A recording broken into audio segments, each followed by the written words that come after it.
Hi ഏവർക്കും നമസ്കാരം. അഡ 24/7 online ക്ലാസ്സിലേക്ക് സ്വാഗതം. അപ്പോൾ ഇന്നത്തെ ക്ലാസ്സിൽ നമ്മൾ ഡിസ്കസ് ചെയ്യാൻ പോകുന്നത് SSC MTSനെ കുറിച്ചാണ് കേട്ടോ. മിക്ക ആൾക്കാർക്കുള്ള സംശയമാണ്, നോട്ടിഫിക്കേഷൻ വരുമ്പോൾ SSC MTSും ഹവേൽദാർ എന്നും പറഞ്ഞിട്ടുള്ള ഒരു ടേമിലാണ് എന്ത് ചെയ്യുക നോട്ടിഫിക്കേഷൻ വരുന്നത്. അപ്പോൾ എന്താണ് ഈ രണ്ട് പോസ്റ്റുകളും തമ്മിലുള്ള വ്യത്യാസം? ഹവൽദാർ എന്നൊക്കെ പറയുമ്പോൾ യൂണിഫോംഡ് പോസ്റ്റാണോ, അതേപോലെ പട്ടാളത്തിലോ അതേപോലെ പോലീസിലോ അങ്ങനെ എന്തെങ്കിലും ആണോ കിട്ടുന്നത്? അങ്ങനെയൊക്കെയുള്ള ഒത്തിരി സംശയങ്ങൾ ചോദിച്ചിട്ടുണ്ട്. അതുകൊണ്ട് നമ്മൾ ഇന്ന് ഡിസ്കസ് ചെയ്യാൻ പോകുന്നത് SSC MTSും SSCയുടെ ഹവൽദാർ പോസ്റ്റും തമ്മിലുള്ള ഡിഫറൻസ് അതെന്താണ് ഐഡൻറ്റിഫൈ ചെയ്ത് അതിൻ്റെ ബാക്കി കാര്യങ്ങളൊക്കെയാണ് നമ്മൾ എന്ത് ചെയ്യുന്നത് ഡിസ്കസ് ചെയ്യാൻ പോകുന്നത് കേട്ടോ. അപ്പോൾ ഇന്നത്തെ ക്ലാസ്സിൽ നമ്മൾ SSC MTSനെ ഹവൽദാറിനെയും കുറിച്ച് അറിയും. അതുപോലെ തന്നെ അതിൻ്റെ എലിജിബിലിറ്റി, ഏജ് ലിമിറ്റ് നോക്കുന്നുണ്ട്, സാലറി നോക്കുന്നുണ്ട്, എക്സാം ഡീറ്റെയിൽസ് നോക്കുന്നുണ്ട്. ഓക്കെ, ശരി. അപ്പോൾ നമുക്ക് പോവാം. SSC MTSും ഹവൽദാറും.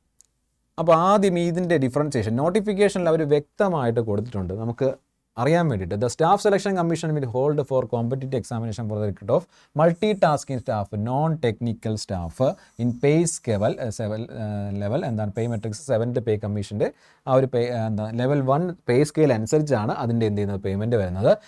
General central service group C non gazetted പോസ്റ്റിലേക്കാണ് ഇത് വരുന്നത്. നോൺ മിനിസ്റ്റീരിയൽ പോസ്റ്റാണ് കേട്ടോ. ഇനി various ministries, departments, office of the government of India, various department മിനിസ്ട്രിയിലേക്കും അതുപോലെ തന്നെ പല ഡിപ്പാർട്ട്മെൻറ്റ്. അപ്പോൾ നമുക്ക് senior IPS officers, IAS officers, ministers അവരുടെയൊക്കെ കീഴിൽ ജോലി ചെയ്യാനുള്ള, അവരുടെ ഡിപ്പാർട്ട്മെൻറ്റിൽ അവരുടെയൊക്കെ ഓഫീസിൽ എന്ത് ചെയ്യുക ജോലി ചെയ്യാനുള്ള ഒരു സാഹചര്യമാണ് ഉണ്ടാകുന്നത്. അവിടുത്തെ പേപ്പർ വർക്ക്സ് അങ്ങനെയുള്ള ജോബ്സ് ഒക്കെ ആയിരിക്കും ജോബ് നേച്ചറിൽ വരുന്നത്. അതുപോലെ വലിയ ട്രൈബ്യൂണൽസ് ഉണ്ട്, സ്റ്റാറ്റ്യൂട്ടറി ബോഡീസ്, അങ്ങനെ ഗവൺമെൻറ് ഓഫീസുകളിലേക്കായിരിക്കും ആ ഒരു ഇന്ത്യ ഗവൺമെൻറ് ഓഫീസുകളിലേക്കായിരിക്കും ആ ഒരു പോസ്റ്റിംഗ് നടക്കുന്നത്. ഇൻ ഡിഫറൻറ്റ് സ്റ്റേറ്റ്സ് എന്ന് പറഞ്ഞിട്ടുണ്ട്, കേരളത്തിലായാലും അതുപോലെ മറ്റ് പല സ്റ്റേറ്റുകളിലേക്കും നമുക്ക് എന്ത് ചെയ്യാൻ നിയമനം കിട്ടാനുള്ള സാധ്യതയുണ്ട്. ഇനി ഹവൽദാർ പോസ്റ്റിലേക്ക് നമ്മൾ വരുമ്പോഴത്തേക്കും പേ സ്കെയിലൊക്കെ സെയിം ആണ്. ഓക്കെ, അത് എവിടെയാണ് അതിൻ്റെ എന്ത് ചെയ്യുക നിയമനം ലഭിക്കുന്നത് പറഞ്ഞാൽ general central service group C non gazetted തന്നെ മറ്റതുപോലെ തന്നെയാണ്, നോൺ മിനിസ്റ്റീരിയൽ പോസ്റ്റ് തന്നെയാണ്. In central board of indirect central board of indirect taxes and customs CBICയിലും tax department, central board of indirect tax ഡിപ്പാർട്ട്മെൻറ്റിലും ആയിരിക്കും എന്ത് ചെയ്യുന്നത് നമുക്ക് നിയമനം ലഭിക്കുന്നത്, ഹവൽദാർ പോസ്റ്റ് വഴി നിയമനം ലഭിക്കുന്നത് കേട്ടോ. ഓക്കെ, ആൻഡ് അതുപോലെ തന്നെ central bureau of narcotics under department of revenue, ministry of finance. അപ്പോൾ ഇതിൻ്റെ കീഴിലുള്ള ഈ രണ്ട് ഡിപ്പാർട്ട്മെൻറ്റിലേക്ക് ഹവൽദാർ പോസ്റ്റിൽ നിയമനം ലഭിക്കുന്നത്. മറ്റേ ബാക്കിയുള്ള മിനിസ്ട്രിയൽ ഡിപ്പാർട്ട്മെൻറ്റിലേക്കാണ് മൾട്ടി ടാസ്കിംഗ് സ്റ്റാഫ് എന്ന് പറയുന്ന ആ ഒരു പോസ്റ്റ് വരുന്നത് കേട്ടോ. രണ്ടിൻ്റെയും പേ സ്കെയിൽ സെയിം ആണ്, ഗ്രൂപ്പ് C കാറ്റഗറിയാണ്. ഓക്കെ, ഇതാണ് വ്യത്യാസം, നിയമനം ലഭിക്കുന്ന ഡിപ്പാർട്ട്മെൻറ്റാണ് വ്യത്യാസം. പിന്നെ നമ്മുടെ ഹവൽദാർ പോസ്റ്റിന് ഫിസിക്കൽ ടെസ്റ്റും കൂടെ ഉണ്ട്, മൾട്ടി ടാസ്ക് സ്റ്റാഫിന് ഇല്ല. ഹവൽദാർ പോസ്റ്റിന് ഫിസിക്കൽ ടെസ്റ്റും കൂടെ ഉണ്ട്, അതാണ് അത് തമ്മിലുള്ള വ്യത്യാസം എന്ന് പറയുന്നത് കേട്ടോ. ഇനി നോക്കുക, ഇവരുടെ ഏജ് ലിമിറ്റ് നോക്കുക. 18 മുതൽ 25 വയസ്സ് വരെയാണ് നമ്മുടെ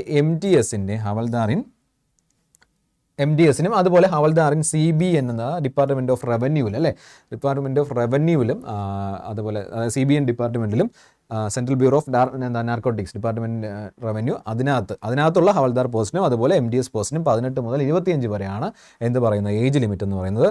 ബാക്കിയുള്ള ഹവൽദാർ പോസ്റ്റുകൾക്കെല്ലാം എന്താണ് CBICയിലെയും അതുപോലെ തന്നെ MTSൻ്റെ കുറച്ച് പോസ്റ്റുകൾ, ചില പോസ്റ്റുകളും എന്താണ് 18 to 27 വയസ്സാണ് എന്ത് ചെയ്യുന്നത് നമുക്ക് നിയമനം ലഭിക്കും. ഇതെല്ലാം നമ്മുടെ നോട്ടിഫിക്കേഷൻ എന്തായാലും നമ്മൾ ഉടനെ എക്സ്പെക്ട് ചെയ്യുന്നുണ്ട്.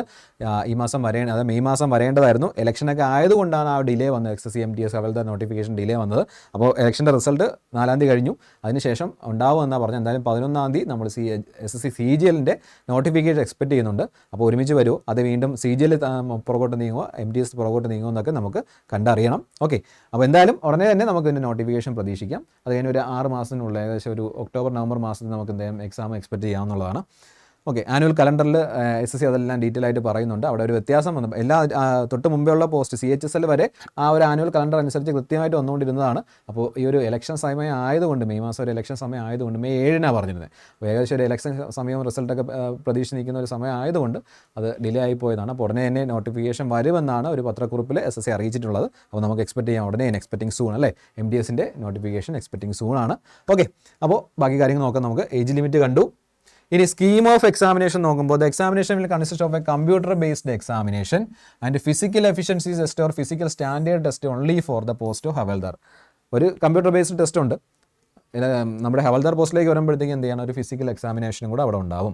ഇനി ആ computer based examination will be conducted in Hindi, English and 13 regional language. അവിടെ നമ്മുടെ മലയാളം ഉണ്ട്. മലയാളം ഉൾപ്പെടെയുള്ള 13 റീജിയണൽ ലാംഗ്വേജിൽ നമുക്ക് എന്ത് ചെയ്യാൻ പറ്റും, ഇംഗ്ലീഷ് ഉണ്ട്, ഹിന്ദി ഉണ്ട്. അതുപോലെ തന്നെ ഈ പറഞ്ഞുള്ള ഇത്രയും 13 റീജിയണൽ ലാംഗ്വേജിലും നമുക്ക് എന്താണ് എക്സാം എഴുതാനുള്ള ആ ഒരു അവസരമുണ്ട് കേട്ടോ. അപ്പോൾ ഒരു കമ്പ്യൂട്ടർ ബേസ്ഡ് ടെസ്റ്റും പിന്നെ ഫിസിക്കൽ ഹവൽദാർ പോസ്റ്റിനകത്തേക്കുള്ളതാണ്. MDSന് കോമൺ ആയിട്ട് എന്താണ് കമ്പ്യൂട്ടർ ബേസ്ഡ് ടെസ്റ്റാണ്. ഓക്കെ, അപ്പോൾ അത് ഭാഷകളുടെ കുറിച്ച് നമുക്ക് മലയാളത്തിൽ എഴുതാൻ പറ്റും MDSൻ്റെ. ഇനി നോക്കുക, ആ കമ്പ്യൂട്ടർ ബേസ്ഡ് എക്സാമിനേഷൻ്റെ കാര്യത്തിലേക്ക് കടക്കുമ്പോഴത്തേക്കും 2 സെഷനായിട്ടായിരിക്കും നടക്കുന്നത്. Session 1 numerical and mathematical ability, അതുപോലെ 45 എന്താ പറയുക മിനിറ്റാണ് നമുക്ക് അതിന് വേണ്ടിയിട്ട് നൽകിയിട്ടുള്ളത് കേട്ടോ. 45 മിനിറ്റാണ് നമുക്ക് അതിനകത്ത് വേണ്ടി നൽകിയിട്ടുള്ളത്. പിന്നെ റീസണിങ് എബിലിറ്റി ഉണ്ട്. Number of question maximum mark 3 mark ഒരു ക്വസ്റ്റിന് പറയുന്നത്. 20 ക്വസ്റ്റിനും 60 മാർക്കാണ് കേട്ടോ. 20 ക്വസ്റ്റിനും 60 മാർക്കാണ്. അതേപോലെ മാത്സും റീസണിങ്ങുമാണ് സെഷൻ 1. രാവിലെ വൈകുന്നേരമായിട്ടായിരിക്കും നമുക്ക് എക്സാം നടക്കുന്നുണ്ടാവുക. ജനറൽ അവയർനെസ്സും ഇംഗ്ലീഷ് ലാംഗ്വേജ് ആൻഡ് കോമ്പറൻഷനാണ് സെഷൻ 2 വരുന്നത്. 25 ക്വസ്റ്റിന് 75 മാർക്ക്, ഒരു ക്വസ്റ്റിന് 3 മാർക്കാണ്. 45 മിനിറ്റാണ് അതിനും നമുക്ക് തന്നിട്ടുള്ള സമയം. ഇതാണ് ആ ഒരു എക്സാം പാറ്റേൺ എന്ന് പറയുന്നത്, CBT കമ്പ്യൂട്ടർ ബേസ്ഡ് എക്സാമിനേഷൻ്റെ പാറ്റേൺ എന്ന് പറയുന്നത്. ഇനി ഫിസിക്കൽ സ്റ്റാൻഡേർഡ് എഫിഷ്യൻസി ടെസ്റ്റ് ഉണ്ട് നമ്മുടെ ഹവൽദാർ പോസ്റ്റിന് വേണ്ടിയിട്ടുള്ളത്. അപ്പോൾ അതിനകത്ത് വാക്കിംഗ് ആണ്. മെയിൽ 1600 മീറ്റർ ഇൻ 15 മിനിറ്റ്സും, അതുപോലെ female 1 kilometre in 20 മിനിറ്റ്സും. 1 kilometre 20 minute, മൊത്തം 1600 മീറ്റർ 15 മിനിറ്റിൽ എന്ത് ചെയ്യണം, നടന്നെത്തണം. വാക്കിംഗ് ആണ് ആ ഒരു ഫിസിക്കൽ എഫിഷ്യൻസി ടെസ്റ്റ് എന്ന് പറയുന്നത്. പിന്നെ ഇത് ഫിസിക്കൽ സ്റ്റാൻഡേർഡ് ടെസ്റ്റ്, PST അല്ലേ, ഫിസിക്കൽ സ്റ്റാൻഡേർഡ് ടെസ്റ്റ് അല്ലെങ്കിൽ ആ മെഷർമെൻറ്റ്സിന് വരുന്നത് നമ്മൾ കണ്ടു.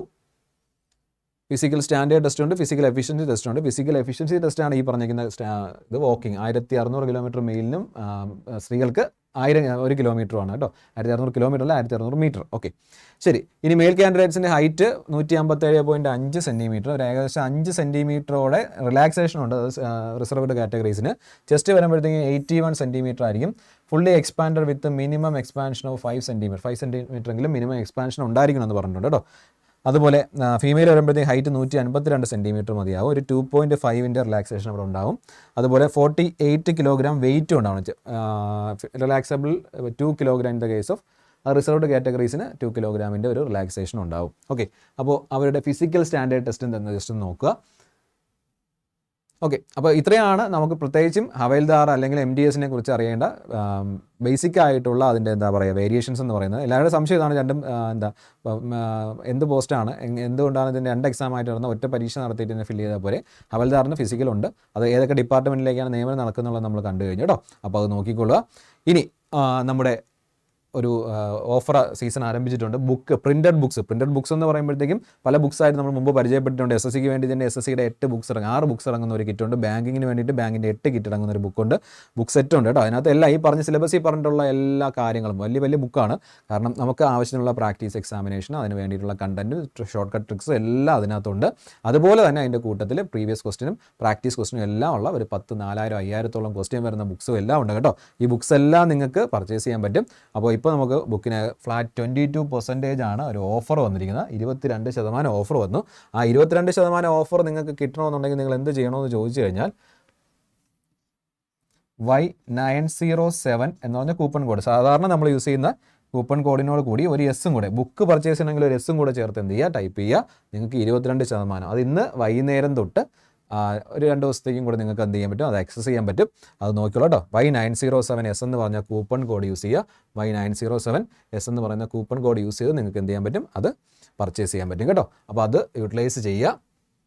ഓക്കെ, അതുപോലെ തന്നെ ഈ പറഞ്ഞ പോലെയുള്ള നിങ്ങൾക്ക് ആവശ്യമുള്ള പ്രാക്ടീസ് ചെയ്യാനുള്ള എക്സാംസ്, അതുപോലെ എന്താണ് നിങ്ങൾക്ക് ആവശ്യമുള്ള നോട്ട്സ്, നിങ്ങൾക്ക് ആവശ്യമുള്ള ഫ്രീ വീഡിയോസ്, അതുപോലെ മാഗസിൻസ്, പിന്നെ എന്താ പറയുക ജോബ് അലേർട്ട്സ്, എല്ലാ കാര്യങ്ങളും നിങ്ങൾക്ക് ഒരു ഫ്രീ ആയിട്ട് പഠിക്കാൻ പറ്റുന്ന എല്ലാ കാര്യങ്ങളും ഫ്രീ ആയിട്ട് നമുക്ക് ഡൗൺലോഡ് ചെയ്യുക. അഡാ 24/7 ആപ്പ് നിങ്ങൾ ഇൻസ്റ്റാൾ ചെയ്യുക. ഈ വീഡിയോ ഡിസ്ക്രിപ്ഷനിൽ ലിങ്ക് ഉണ്ട്, ആ ലിങ്ക് വഴി കയറി ആപ്പ് ഇൻസ്റ്റാൾ ചെയ്യുക. ഇതെല്ലാം നിങ്ങൾക്ക് വേണ്ടി തയ്യാറാക്കിയിട്ടുള്ളതാണ്. Current affairs, daily current affairs ഉണ്ട്, നോട്ട്സ് ഉണ്ട്, വിവിധ എക്സാംസിന് വേണ്ടി നിങ്ങൾക്ക് പ്രാക്ടീസ് ചെയ്യാനുള്ള പ്രാക്ടീസ് ക്യൂസസ് ഉണ്ട്, ഡെയിലി ക്യൂസ് നടത്തുന്നുണ്ട്. അപ്പോൾ നിങ്ങൾക്ക് അത് അറ്റൻഡ് ചെയ്ത് നിങ്ങൾക്ക് അതിൻ്റെ അനാലിസിസ് നടത്താം, നിങ്ങൾക്ക് നിങ്ങളുടെ നിലവാരം വിലയിരുത്താം കേട്ടോ. ആ കാര്യങ്ങളെല്ലാം ചെയ്യുക. ഇതെല്ലാം നിങ്ങൾക്ക് വേണ്ടിയിട്ട് തരുന്നതാണ്. ഇന്ന് തന്നെ ഇൻസ്റ്റാൾ ചെയ്തിട്ടില്ലെങ്കിൽ ഇന്ന് തന്നെ ഇൻസ്റ്റാൾ ചെയ്തിട്ട് എന്ത് ചെയ്യുക, അത് ആക്സസ് ചെയ്യുക. ഓക്കെ, അതുപോലെ ഈ വീഡിയോ ഇഷ്ടപ്പെട്ടെങ്കിൽ നിങ്ങൾ എന്ത് ചെയ്യുക, ഷെയർ ചെയ്യണം. അത് ചാനൽ സബ്സ്ക്രൈബ് ചെയ്തിട്ടില്ലെങ്കിൽ എന്ത് ചെയ്യുക, സബ്സ്ക്രൈബ് ചെയ്യുക, കമൻറ്റ് ചെയ്യുക, ലൈക്ക് ചെയ്യുക. നിങ്ങളുടെ റെസ്പോൺസാണ് ഞങ്ങളുടെ ഒരു ഊർജ്ജം എന്ന് പറയുന്നത്. അപ്പോൾ നിങ്ങൾ മാക്സിമം റെസ്പോണ്ട് ചെയ്യുക, നിങ്ങളുടെ ഫ്രണ്ട്സിലോട്ടൊക്കെ എത്തിക്കുക, ഷെയർ ചെയ്യണം കേട്ടോ. മാക്സിമം ഷെയർ ചെയ്യുക, എല്ലാവർക്കും ഈ ഒരു ഇൻഫർമേഷൻ ഒക്കെ പാസ് ചെയ്യുക. അപ്പോൾ SSC MTSൻ്റെ ഹവൽദാറിൻ്റെയും പ്രധാനപ്പെട്ട ഡിഫറൻസസ് എല്ലാം നമ്മൾ കണ്ടു, ആ ഒരു എലിജിബിലിറ്റി കണ്ടു. ഉടനെ തന്നെ നോട്ടിഫിക്കേഷൻ നമുക്ക് പ്രതീക്ഷിക്കാം. അപ്പോൾ എല്ലാവരും നന്നായിട്ട് തയ്യാറെടുക്കുക. ആ ബുക്സൊക്കെ നിങ്ങൾക്ക് യൂസ്ഫുൾ ആവുന്ന ബുക്സ് ഒത്തിരി ഉണ്ട്. നമ്മുടെ സ്റ്റോറിൽ പോയി നോക്കിയാൽ മതി. ആപ്പ് ഇൻസ്റ്റാൾ ചെയ്തിട്ട് സ്റ്റോറിൽ പോയി നോക്കുക, അല്ലെങ്കിൽ ഡയറക്റ്റ് കമ്പ്യൂട്ടറിൽ അടാ 247 നോക്കിയിട്ട് നിങ്ങൾ എന്ത് ചെയ്യുക, പർച്ചേസ് ചെയ്യുക. ഏകദേശം ഒരാഴ്ചയ്ക്കുള്ളിൽ ബുക്കൊക്കെ നിങ്ങൾക്ക് നിങ്ങളുടെ വീട്ടിലെത്തും കേട്ടോ. അപ്പോൾ മാക്സിമം പർച്ചേസ് ചെയ്യുക കേട്ടോ. എല്ലാവരും നന്നായിട്ട് പഠിക്കുക, നന്നായിട്ട് തയ്യാറാക്കുക. നമ്മുടെ എക്സാം സീസണാണ്. അടുത്ത മാസം CHSLൻ്റെ എക്സാം ഉണ്ട്. ഇനി CGL വരാൻ പോകുന്നു, MTS വരാൻ പോകുന്നു. ഓക്കെ, RRB വന്നിട്ടുണ്ട്, റീജിയണൽ ബാങ്ക് റൂറൽ ബാങ്ക്സിലേക്കുള്ള നോട്ടിഫിക്കേഷൻ വന്നിട്ടുണ്ട്. ഈ മാസം 27 വരെ നമുക്ക് എന്ത് ചെയ്യാൻ പറ്റും, അപ്ലൈ ചെയ്യാൻ പറ്റും. എല്ലാം പോയി നോക്കുക, എല്ലാം മാക്സിമം യൂട്ടിലൈസ് കേട്ടോ. ശരി, അപ്പോൾ നമുക്ക് നെക്സ്റ്റ് ക്ലാസ്സിൽ കാണാം, വേറെ സെഷനുമായിട്ട് കാണാം. അതുവരത്തേക്കും താങ്ക് യു ഓൾ.